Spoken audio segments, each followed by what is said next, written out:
about 13 years ago, sold our roof replacement company. We built one of the largest roof replacement companies in the country and went down the path of trying to figure out how do we get more life out of asphalt shingle roofs, which is 85% of all steep slope, homes, churches, schools, apartments, condos. So are you still in Columbus now? I actually live in Puerto Rico, okay. but we are weather's better. Weather's better. much better than Ohio, especially this time of year, and I like the ocean. So, but we're a virtual company. We're the largest probably home improvement company in the world. The only brick and mortar we have is our manufacturing facility, and we have 300. Our employees are across the country, and actually some overseas. And then our dealers, of course, are in all 50 states. Now, when you were doing traditional roofing, how big did you scale that business to? So we scaled it back. We were at our largest, we were $20 million, which would be about $60 million in revenue in today's dollars from the time we sold it to current. It's about a $60 million company. And now, Escaping the Drift, the show designed to get you from where you are to where you want to be.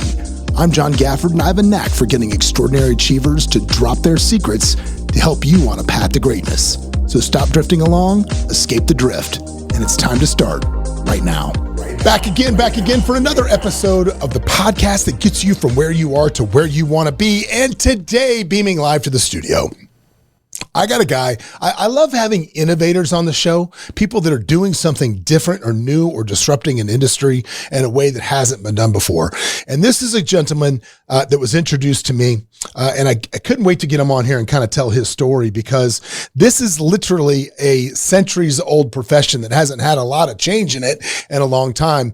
And they've kind of come up with something that is disrupting that industry. He has built a massive company nationwide before he got into this, but now is the CEO of a company called Roof Maxx, which is changing the roofing business forever, saving people a ton of money. And this is a really cool product. And I wanted to get on to hear his story. Ladies and gentlemen, welcome to the program. This is Mike Feazel. Mike, how are you? Hey, doing great. Thanks for having me on. Good. Yeah. Welcome. Glad to have you. Let me switch over to this camera. There we go. Now I can kind of see you.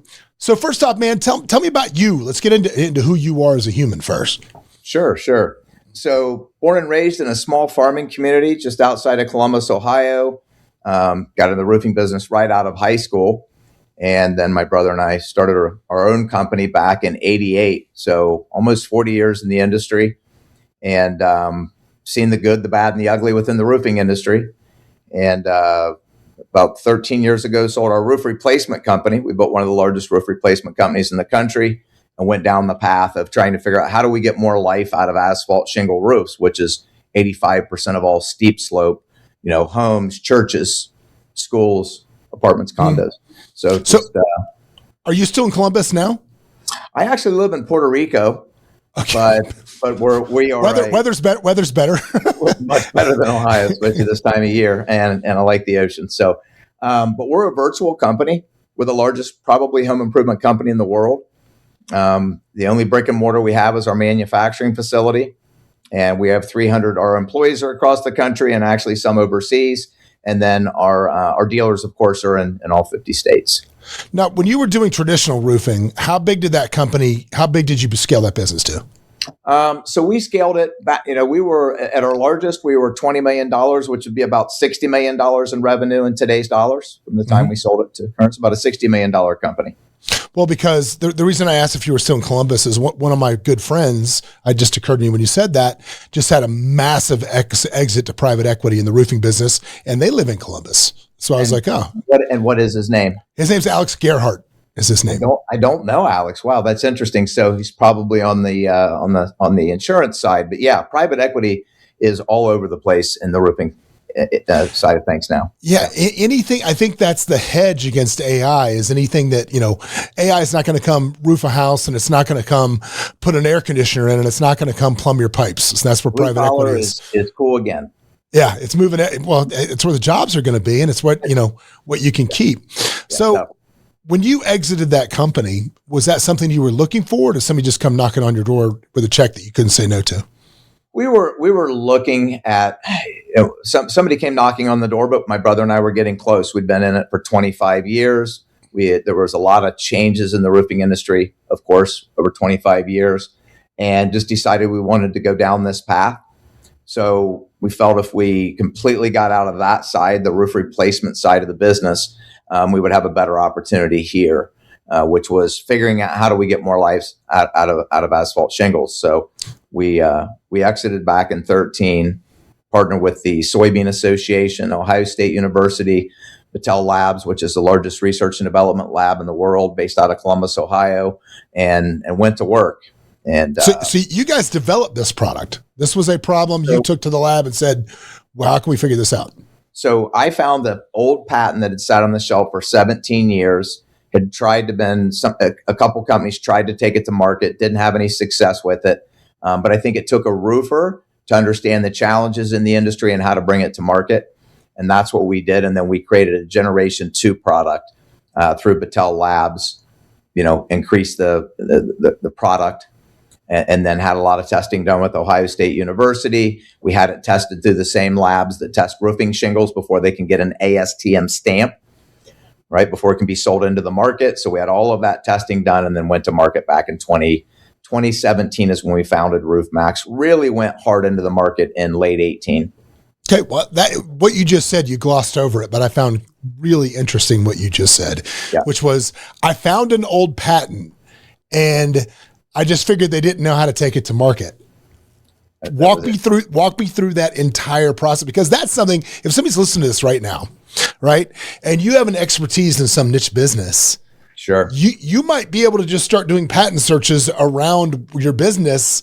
I would love to hear this story. I find this fascinating. So we sold Feazel Roofing and immediately started a company called Roof Revivers. So as the name implies, we were trying to figure out how do we get more life out of a roof. Mm-hmm. So in the midst of that business, I'm researching, talking to coating manufacturers, different solutions that I thought could be a good fit, and just came across this on like a 17th page of a search. And the technology sounded promising. The marketing was horrendous, but I thought maybe there's something here. Tracked them down, got some product. It did what they said it would do, or at least short term it did. And just kind of went from there. But once my brother and I got the product, and I'm not I am a technician. I started on the roof. I borrowed my dad's ladder and put it on top of my car and started a roofing company. So I am a roofer. And my brother as well. And so when we saw this product, we're like, man, this can really change the roofing industry if it doesn't stain the home, if it doesn't peel the paint off a car, if it doesn't kill the landscape, or give you cancer. Things. Yeah, right. And it is a bio-based product, so it's very safe, didn't cause any damages. And so we really knew we had something. And once we realized we had that product, we ended up selling Roof Revivers after just a few short years and started Roof Maxx. Well, tell me, did you buy the patent? Did you buy the rights to these guys? Did you license it? Are you paying a royalty? We did a licensing fee on the formulation. Okay. Yeah, there was years left in the patent. Were these guys just surprised that you called? I mean, did they think this was a dead product, or were they still trying to push it out of their garage? They'd given up on it. They'd completely given up. So this was like a lottery ticket for them. This was a lottery ticket for them, yes. Did you do was it a one-time licensing fee, or was it based on your sales? It was based on sales. So they made a lot of money. That's up. So that is over now, but they made a lot of money, a lot more than they ever thought they would. Yeah. But that also got you going because that formula worked. It did. It was a fair trade. So what did you think? So what was the reasoning for developing something different? Just the evolution of the product, or did you feel like you needed something else? We wanted to evolve the product. We wanted it to do a little bit more than what it originally did. We wanted to remove the staining from shingles, the black algae that you get in 80% of the U.S. Mm. And we wanted to get a little bit more soy into the roof, a little bit more of the oil into the roof. So, and we're always playing with the formulation, trying to make it better. That will never stop. So I'm clueless when it comes to what this does on a shingle roof. Like what does this actually do? So real simple, right? Shingles are made of asphalt, and it's the petrochemical oil within the shingle that makes it flexible and waterproof. And as that oil dries out, just like you get a pothole in the road, it's only because the oil dries out on the road, you start to get hairline cracks, eventually a pothole. They come in and patch the pothole and replace the road. And so all we're doing is putting we're replacing the dried out petrochemical oil with an all natural bio oil. And we take the studies from Ohio State University, we've taken 17-year-old shingles that were removed from a home because they had failed, sent in treated and untreated samples to the testing labs, and we passed the same flexibility testing required for a brand new roof. The only difference between a new roof and an old roof is one is dry and brittle, the road, and the other is flexible because it has oil. So all we're doing is replacing the dried out petrochemical oils with a bio oil and bringing that roof back to a fairly like new condition. So at what point in like the roof's lifespan do you got to do this? We can do it on roofs that they're all the way up to the end of their perceived life. 90% of roofs that we approach, that we get on, where the customers had multiple quotes for replacement, 9 out of 10 roofs we're able to take it out another 5 years. 80% of those roofs we can take out another 10 years, 2 treatments. Every 5 years we apply the treatment again. And probably 60% of the roofs we could take out 3 treatments or double the life of the roof and take it out 15 years. How does I know that Florida just passed a bunch of weird insurance laws because of the hurricanes. How does are you guys, can you play in that space, or is that we do? Does this count to the insurance companies as a replacement, or how do they look at it? So they're accepting not so much Roof Maxx, or now there's a whole industry that has grown up around what we've done. There's competitors, which we see as healthy. The insurance company will never support a product. They just want to say that, hey, you've got 5 years of remaining life. So let's say you think you need a new roof. The insurance company sends you a cancellation letter. We come out, we treat the roof, an inspector comes out, inspects the roof, says this roof has 5 years of serviceable life. You send that to the insurance company, and the insurance company will keep the insurance policy intact without replacement. Okay. Let's go back a little bit, right? So once you got the formula and you had this and you figured it would work, you said that the other company failed because they didn't know how to take it to market. Yes. So what did they do that failed, and what did you do that worked? I'm going to say that they quit too soon, like most people. We just went in and did the grind and didn't stop.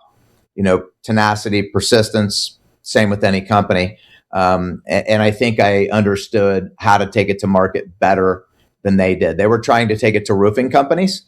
And as a roofer, so did I. But I very quickly pivoted and realized the roofers were not our partner. 90% of roofers are replacement contractors, not maintenance contractors. And so quickly we went after business opportunity seekers because they saw it as a great opportunity. Yeah, because I would think this obviously is a much cheaper option than replacing a whole roof. So going after roofers, you're like, hey, here's this solution. They're like, why would I do that? Because it's just going to kill my margin. Correct. I want the $20,000 replacement, not the $5,000 rejuvenation. 100%. Yeah. Why would I do that? So I'm guessing your strategy is consumer direct. I'm guessing it is. Yep. So what channels did you use to get the word out on that? We went after Franchise Gator, all the franchise aggregators that are lead aggregators, and then we created a lot of our own marketing on Facebook and YouTube and pay-per-click ads, people looking for a business opportunity, and just went that route. And it really worked well. So you're selling more franchises than you are worried about actually as a company going direct to consumer. Yeah. And we're a dealership model, which is similar to a franchise. We control the brand. All of the vehicles are wrapped the same. We build out vans for the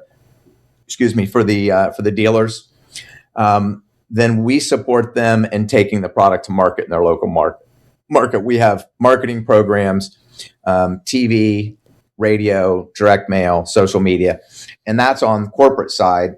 They also do a lot of the marketing themselves, talking to real estate investors, real estate agencies, home inspectors, things of that nature. Is that model much cheaper to get into than a franchise model? Because I know that the franchise model is incredibly difficult. From a corporate side, the franchise model is a very difficult model. It's a lot easier to manage a dealership model. I also felt, as I looked at the franchise models, franchising is great for pizza and hamburgers. But when you have to go build the business yourself, meaning that franchisee or that dealer, we only make money when you buy product. And if we're not supporting you, you're not buying product and I'm not making money. It was the fairest trade-off. A lot of the franchise businesses are in the business of selling franchises, and they make that $100,000, and then the franchisee fails. If they win, they make their 7%. They got their 100 grand up front, let's just say. If they fail, they take the territory back and they resell the territory and get another 100 grand. And I saw a lot of the franchise models in home services is not a very fair business model. And there's just a lot of hoops you have to jump to stay in that space. So the dealer model, you guys went that route. How did you market to people that wanted to be part of this? Through the franchise, through all of the franchise lead aggregators, right? Franchise Gator, there's all kinds of websites that are aggregating. Like you can go there and look at 100 different franchises that are available, or dealer models. So it's kind of the same thing for them. We're just looking for business opportunity seekers. We also did it through Facebook marketing, social media as a whole. Just really. What are you looking for in a dealer, in somebody that comes on as a dealer? In the early days, a pulse and somebody who believed in what we did. Fair. Hey, that's fair. Yeah. I mean, right. You believed in us. All right. We'll take a chance. Today, it is more of somebody who has some business skills, obviously plenty of capital to come in and market it, sales and marketing skills. So it's evolved quite a bit over the years. And how many dealerships do you have now? 380. Wow. And how many years? We hard launched, just call it 19 since 2019. Okay. So in 5 years, you got 380. Yeah. What's it cost to get into a dealership from the dealer's point of view? You're under $100,000. I mean, you've got $20,000 in product. We require that you buy a tote. With the tote, we give you a territory.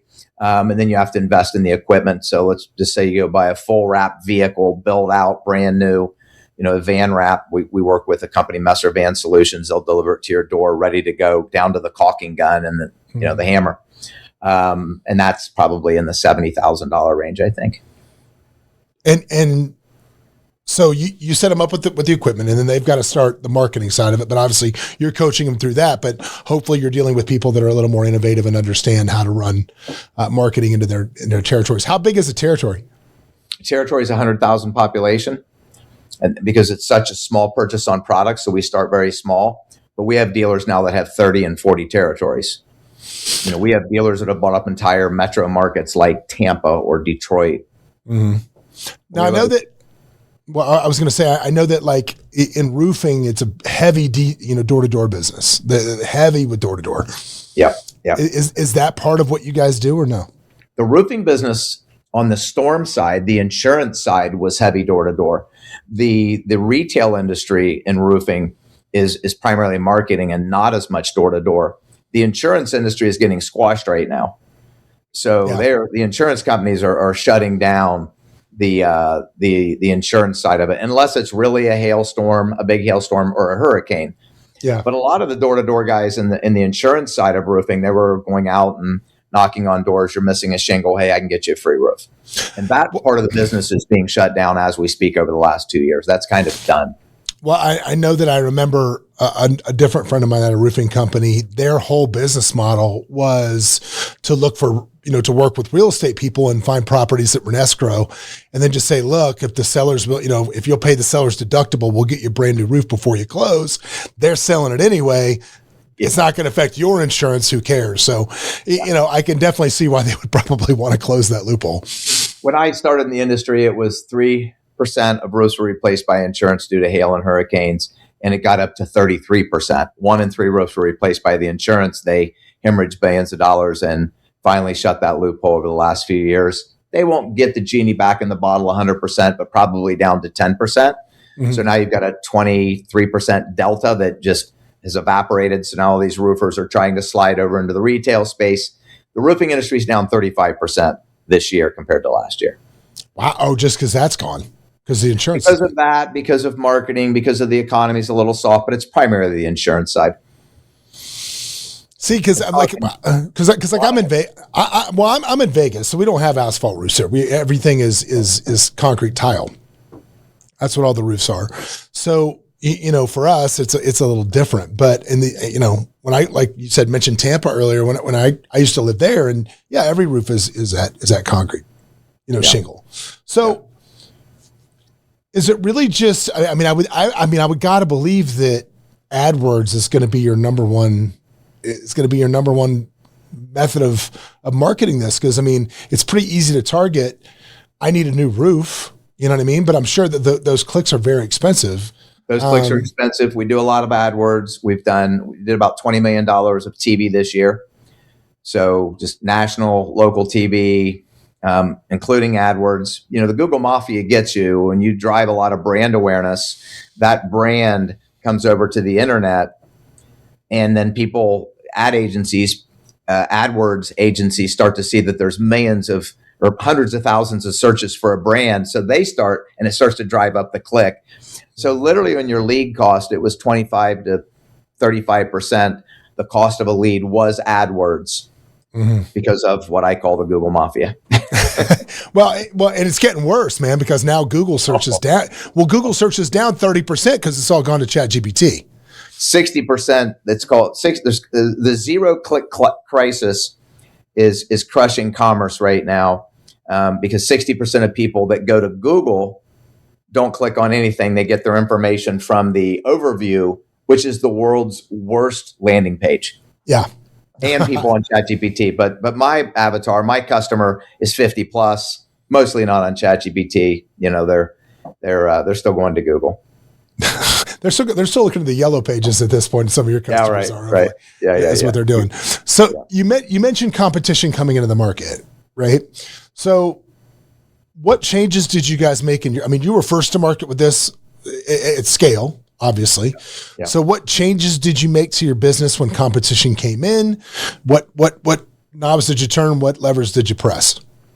Really nothing. There haven't been any real competitors that have come in the market yet. There's a lot of people doing it, whether it be trying to do a competing type of a product, a lot of coatings, clear elastomeric coatings, things they're calling rejuvenation, but it's really not. So, it's a very fragmented industry, just like the roofing industry. Real competition will come. And I even think the competition that's out there, as long as it's a good product and they're treating the customers fair, I think it benefits us, because now the consumer starts to go, oh, there is a way to extend the life of a roof. But, our company has done 10 times more marketing than all of the other companies combined. And I'm not knocking any of those businesses. They're just small and getting started and figuring it out. And, kudos to them. So you mentioned that your whole company is run remote, right? You don't have any brick and mortars except for your actual stuff. How do you keep culture in your company when everybody's not under the same roof? Yeah, that's tough. Easy up to 50 people. Once you go over 50 people, that starts to change. But, my management team have done a great job. COO, they've just done a great job with it. We've got a solid culture, but boy, things start to change in a business. Once you get to about 70 people, at least my experience over the years, and you don't start to know everybody's name, culture starts to shift. So, for me, we have every week we have a Monday call. Right before I came on here, I was on our weekly Monday call, and I just try to stay out front and keep the troops excited. With the dealers, with the employees, I don't treat anybody. They're all team members to me. They're all our partners, how I see it. Trying to be transparent, when you screw up, own it, and just trying to keep everybody on the same page and rowing in the same direction. And that's tough, and it's much tougher when you get bigger. It's a lot easier when we had 50 dealers and 10 employees. Yeah, my scariest moment of the year happened on Saturday night, which is we have our annual Christmas party. And we got 585 people that work for me. And I wish that I could say that I knew all of them on a first name basis, but I don't. There's just so many of them. So I literally spend like the 3 weeks before that party. We have an internal system on the back end where everybody has their face. And I would go on every day for like the 3 weeks before and just try to study everybody's face a little bit. It drives me. I made a huge faux pause like 8 years ago at this party where some guy walked in and he walked in with a girl that I knew. She didn't work for us, but she was there. And she walked in and it was late in the party, late. So I assumed that she had been downstairs at like the casino, was talking to other people that we knew that was there. And they said, oh, it's late. Come up to this party. That's why I assumed they were there. And so I'm talking to her date and I'm like, hey, so, Lara dragged you to this Christmas party. It's so random, blah, blah, blah. I'm glad you guys came up. Does she always drag you to weird Christmas parties? And he goes, I've worked for you for 3 years. And I was like, oh. And so now my wife has programmed me. The only thing I'm allowed to say at that party is it's good to see you. That's it. Because that could mean it's the first time I'm ever seeing you or I see you every other day. So that's all I'm allowed to say. It's very awkward, right? You want to respect your people. I mean, they're the ones that do it. Your company exists because of them. It's awkward. At our conference, this last year's conference, because we didn't do it at the first one, I'm like, I want name tags. I want the first name huge because I can't see without my glasses. And I want it on both sides of the lanyard. Mm-hmm. That way, when I walk up, I can see as I'm walking up, John, good to see you. Yep. and what market they're from, because, for the dealers. So, but I think a lot of people realize, it gets to a certain size. They just understand that that's just not how it works. But I also think, Pete, it's so important to people. And I love that I study because it paid off in like 4 times this party. Because there were some people that I saw that I've never met, but just from my little study sheet, I knew who they were, right? And I was like, oh, hey, Nicole, nice to see you. And she's like, I haven't met you yet. I'm like, I know. She's like, you know who I am? I'm like, yes, I do. And that is stupid as it seems because who am I? You give a shit. But who am I in the greater scope of the world, right? I'm not inflating my own self-importance, but in that moment to that person, it was a huge deal. It was a huge deal. It was a huge deal for them. Mm-hmm. Okay, I always wonder that question, because like Simon Sinek said in his book, the magic is always in the hallways, and how to keep people connected in a way where you still get that magic when it's remote is incredibly difficult to do. And I'm always so in awe when I see people that does that well. So you have a convention once a year. You have a convention once a year in person. Yep. And then you said you do weekly calls or weekly calls with the dealers. And then, of course, management and every layer within the companies having different meetings. I'm not meeting with all of our team, our corporate team, every week. We do quarterly updates. We operate under EOS. I'm sure you're familiar with EOS. So love it. Yeah. We do EOS. So every quarter we kind of do an update from the past quarter. But you're never going to beat the hallway. But our second year in business was COVID. So we really hard launched late 18. So call it 19. We had 12 months. Boom.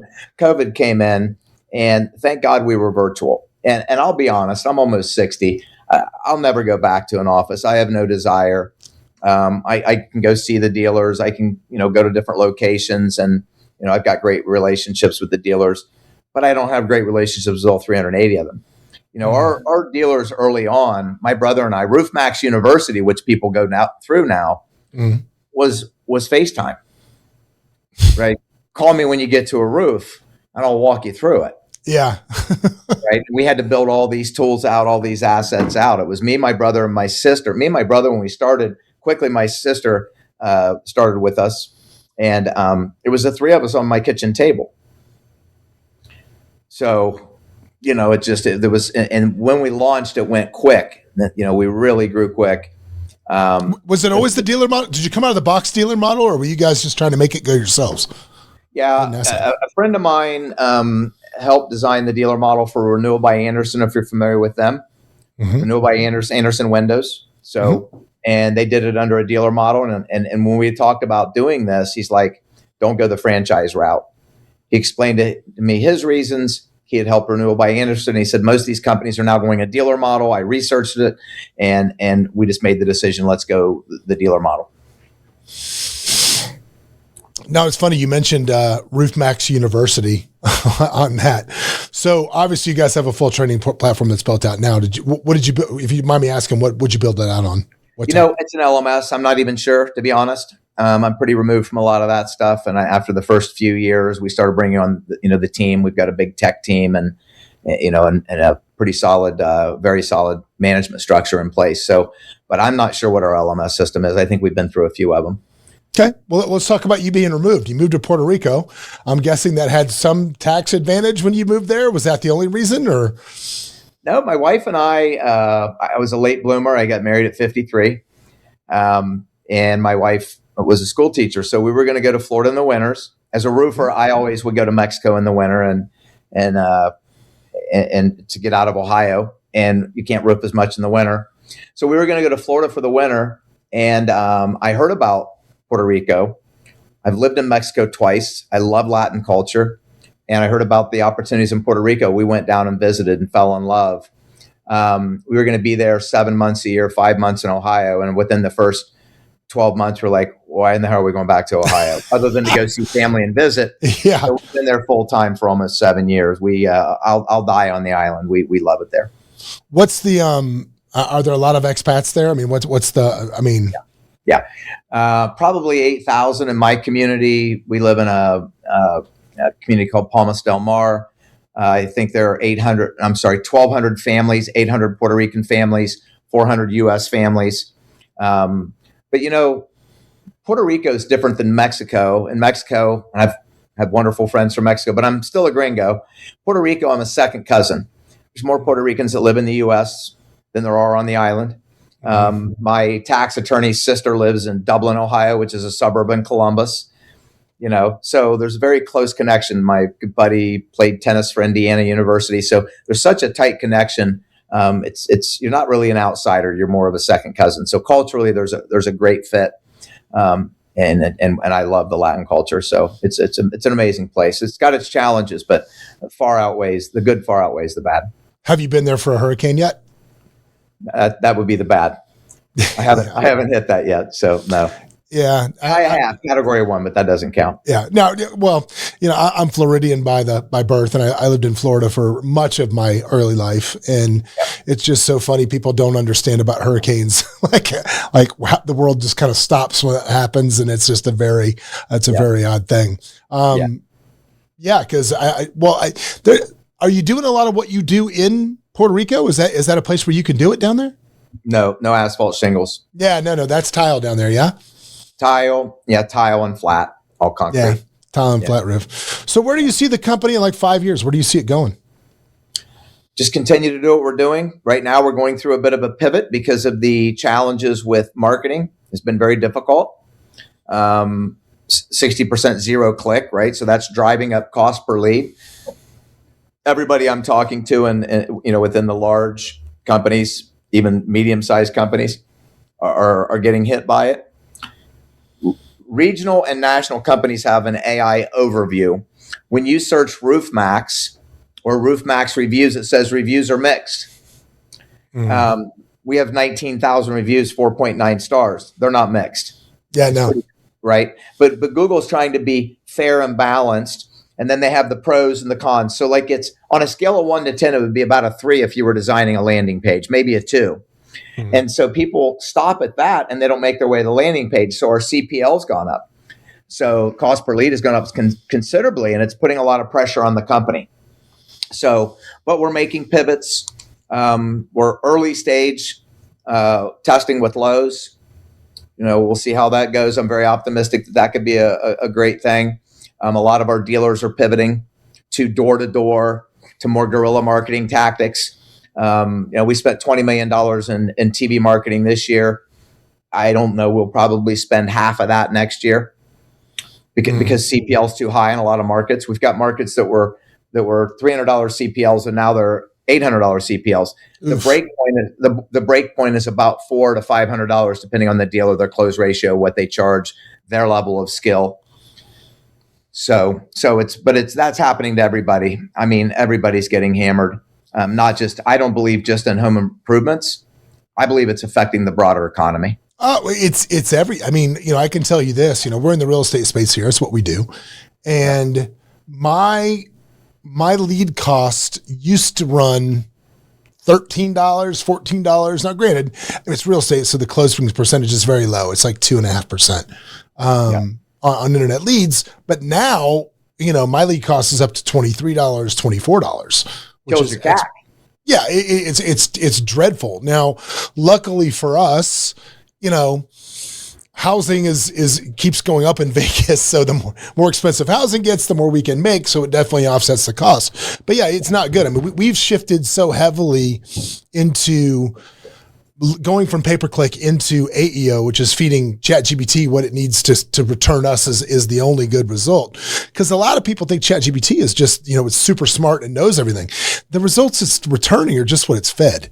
And so we've gotten pretty good at feeding it what we want it to know. Putting out the content, becoming a real content machine, not SEO machine, a content machine. Yeah. Google will read, the algorithm will read what's put on YouTube, what's putting on, what's streaming now on these podcasts. Everybody's retraining the algorithm. Well, what we found especially is become one of our best friends is Reddit for ChatGPT. Getting as much information as we can about us, in keyword dense search stuff onto Reddit is really, that's been a huge game changer for us. 25% of Reddit, Google AI and chat, but primarily Google, was about 25% of all of their data was coming from Reddit. They just took it down to 6%. Because of the challenges of nobody's verified. If you put a bad Google review on my Google GMB page, my Google listing, I can go in and say, no, he wasn't a client. Google will run through their algorithm and kick it out. Reddit, you can't. So Reddit is valuable, and we're doing the same thing. But I think that ultimately they're going to figure this out. But does it take a year? Does it take? The marketing landscape is shifting so much. And how much damage does it do before we settle into what marketing looks like, which is what drives the economy? The U.S. economy is bigger than Europe's economy because we're better marketers. It's that simple. That's it. No, I don't disagree with that. Let me back up a little bit because you mentioned Google reviews being very important to your business. Do you guys have a strategy for dealing with 1-star reviews other than just challenging them? I mean, is there a customer reach out plan? Is there, if they're legitimate customers, how do you handle that? 100%. My brother is still involved at the level where if there's a review that's a bad review, our team reaches out. We talk to the customer, we talk to the dealer, make sure it gets fixed. And if it doesn't get fixed, the dealer knows they have to deal with my brother. And you don't have to deal with my brother because he's always going to say, why the hell aren't you taking care of the customer? Because that's always the answer 99% of the time. Yeah, it's a lot of people don't do that. And like, for example, I have all of our Google My Business accounts for all of our businesses are hooked directly to me. Because if I get a bad review, I want to know instantaneously that it happened so I can personally get on the phone and try to get it off. Because I sometimes you can't win. Sometimes you can't get them off. Nope. People are just stubborn with what they do. But, I'm able to probably get them down. I'm going to go probably 70% of the time I can get them off if there's a problem. Because a lot of times people just want to be heard and they don't know they don't know how to get through to somebody that can hear them. So they just do that. And then when they go to the company calls, most people are logical. So, but we are the number 1 rated roofing company in the country with the most reviews and the best reviews. Average roofer is going to be 4.3, 4.4 if they're taking care of their customers for a roof replacement. Now, in their defense, it's a hell of a lot easier to go in and treat a roof, and it's not as you're not out there for 3 days replacing the roof. It's not a messy job. But taking care of the customers, everything. And it's more important today than ever because of the transparency of the internet, but we've always treated business that way. Just take care of the customer. How long does it take to do this to somebody's house? Is it a 1-day process? That's 2 hours. it? Yeah, 2 hours, in and out in 2 hours. So not a big intrusive deal, which is crazy. All right. So where do you see, again, I know we talked about like 5 years. You've already exited one company to PE. Is this something that you guys would exit at some point in the future? Obviously, you love what you're doing now. Yeah. With the kind of market share you have, they're already knocking. I know they are. They're already knocking. I don't think I'm going to go to PE. I don't, we've gone back and forth with that, the partners. I really want a strategic partner. Somebody who's going to take care of the dealers, that sees a longer term commitment. PE is always spinning up the pyramid, right? And there's nothing wrong with that. But PE's, there's a really good side and there's a really dark side to PE, as you know. Mm-hmm. And again, it's everybody's looking for something different. For me, it's not just what we get for the company. There's going to be plenty here. I think what's more important is what is the outcome for for all the people that believed in my brother and I in this company, to build their lives around it. So that's going to be more important. Yeah, and from the outside looking in, I mean, dude, you're living in Puerto Rico doing Zooms. I mean, Yeah. are you going to retire and live in Puerto Rico and just not do Zooms? I mean, how much different would your life even be if you retired? I'm at the stage in my life where I don't spend nearly the money I did when I was younger. Yeah, I mean, just what would you even do different, right? You just, you're doing it. You're living the life. You're doing exactly as you should. Yeah. If there was anything else we haven't touched on about you or the company that you would want people to know, what would it be? So let me explain what is roof rejuvenation versus restoration. There's some confusion in the market, and I think it's important for people to understand. So I talked about the product, and that is taking that old shingle that's dried up and bringing it back to life to near like new condition, right? The coating, the protective coating, we can't get that back on. But before we're doing that, we're also restoring the roof by repairing or replacing damaged or missing shingles. We're repairing flashings, right? There's other work we're doing, cleaning the roof if it needs it, if the customer wants it cleaned. So we're really restoring the roof. Part of restoring the roof is rejuvenating those shingles with our treatment. But we're doing a lot more work. Basically, let's call it a tune-up. Some tune-ups are minor, some tune-ups are major. And then we treat the roof. So it's really a holistic approach that we take. And because there's a lot of information and misinformation on Reddit and other places where the roofing contractors want to come back and say, well, they're not taking care of the roof, right? Roof Maxx is not fixing other things. Mm-hmm. Well, the product itself is not fixing a nail pop or missing caulking, but the restoration side of it, the tune-up side of it does repair that. And I think it's important that people understand that. So, yeah, the human that's actually up there is fixing that stuff. Yeah, right. We're doing all the other things. And of course, part of that is the rejuvenation portion of the treatment and what it does to the shingles. But we're bringing that roof back to life. 90% of roofs don't need to go to the landfill. They can get 5 more years. And in today's economy, that helps a lot of people. 80% will take out 10 years, 60 to 70% we can take out 15 years. And I see this as about a $10 billion new niche industry over the next decade as more players come in and we educate the market. It's, the roofing industry is huge. It's nearly a $100 billion industry. Well, especially now that I would think with insurance slamming the door on that, you're going to need people looking for a cost-effective solution because State Farm ain't writing the check anymore. Nope, they're not. And, and I don't know where you stand on the economy. I think that we're coming into some headwinds with AI. I think it's going to have its good side. It's going to have its bad side. I think we're coming into the early stages of layoffs. We're seeing that. This year was the biggest in the last 20 years, and October was the biggest October ever in layoffs, and a lot of that is due to AI. So I'm not afraid of AI. I think it's going to be beneficial over time, but I think we're going to look at a decade of some turmoil in the markets. There's just no other way around it. But I think there's opportunity in there for the business owners and people that try to always see the opportunity in everything. There's massive opportunity in all of that. Yeah, I just literally right before you today in studio, I had a gentleman named Sean Callaghy. He's a billionaire, and I know Sean.